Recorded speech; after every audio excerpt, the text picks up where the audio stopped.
বিজেপির দুষ্কৃতীরা আক্রমণ করার চেষ্টা করে। ওদের সাহস আমি দেখে অবাক হই, পুলিশের উপস্থিতিতে আমাদের প্রোগ্রামে আক্রমণ করে।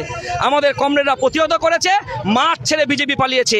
বিজেপিকে আগামী দিনে পশ্চিমবঙ্গ দেশ ছেড়ে পালাতে হবে, কারণ মাঠের দখল বাংলার যৌবন নেবে, সাধারণ গণতন্ত্রপ্রিয় মানুষ নেবে।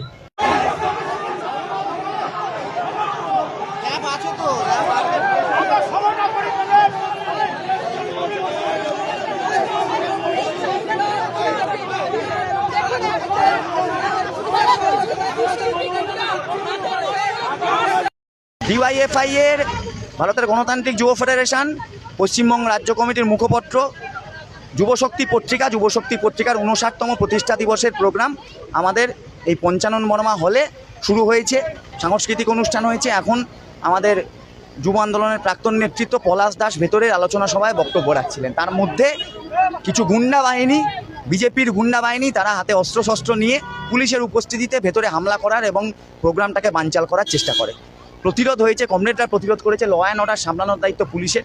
এই হল আমাদের লিখিতভাবে আবেদনপত্র দিয়ে পারমিশন নেওয়া হল।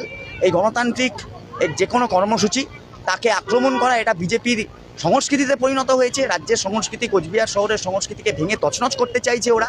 পঞ্চানন বর্মার ঐতিহ্যকে ভেঙে তছনছ করতে চাইছে, আর পুলিশ তাকে প্রশ্রয় দিচ্ছে। ল অ্যান্ড অর্ডার না সামলে পুলিশ তাদেরকে প্রশ্রয় দিচ্ছে, গুন্ডাদেরকে প্রশ্রয় দিচ্ছে। প্রতিরোধ হয়েছে। আমরা পুলিশের কাছে দাবি জানিয়েছি অবিলম্বে এই গুন্ডা বাহিনীকে গ্রেপ্তার করতে হবে।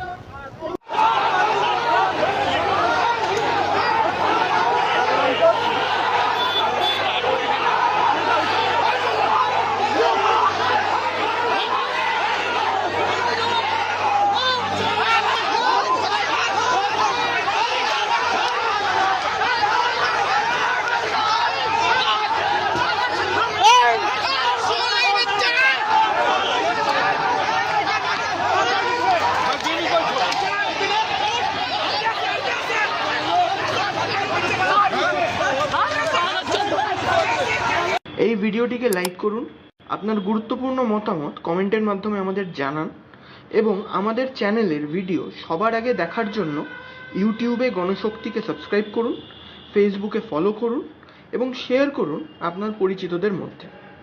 আমাদের চ্যানেলে আপলোড হওয়া ভিডিও নোটিফিকেশন পেতে বেল আইকনটি ক্লিক করতে